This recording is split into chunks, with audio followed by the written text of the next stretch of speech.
The proportional band is defined as percentage of change in measured value required to give 100% change in the control output.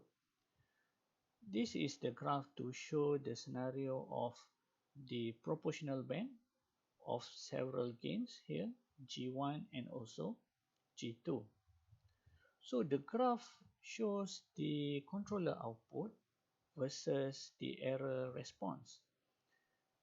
The y-axis here is the controller output in percentage. 100% is the maximum controller output. 0% is the minimum controller output. And x-axis represent the error, where 0 error is at the center of this axis here. So if the error is here, it is 0 error. More positive error will be on the right hand side, and the more negative error will be on the left hand side.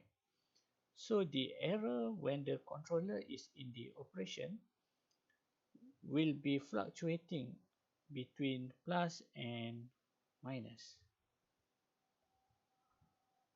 So here we can see we have two slopes over here.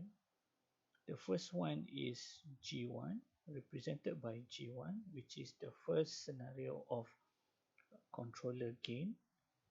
And then we have another scenario here, the second controller, which is G2. It is less than G1, which means the controller gain of G2 is smaller than G1.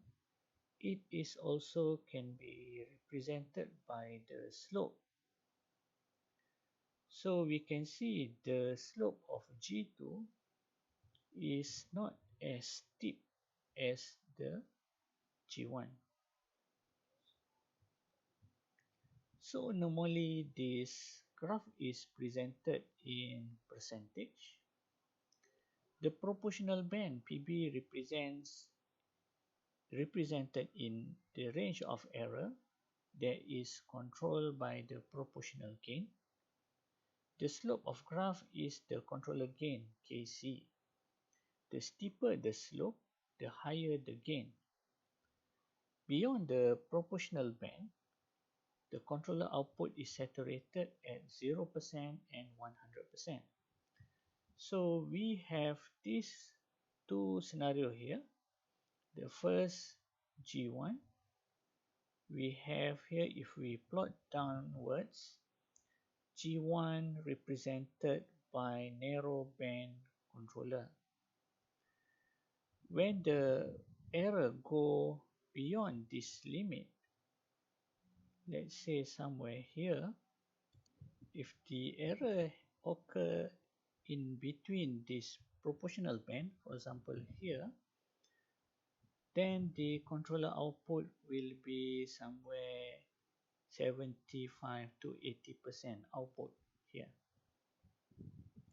But if the error goes beyond the limit of G1, beyond the proportional band, then the controller output will be capped at 100%, which is the saturated value. So that is how to interpret the error reading to the controller output value.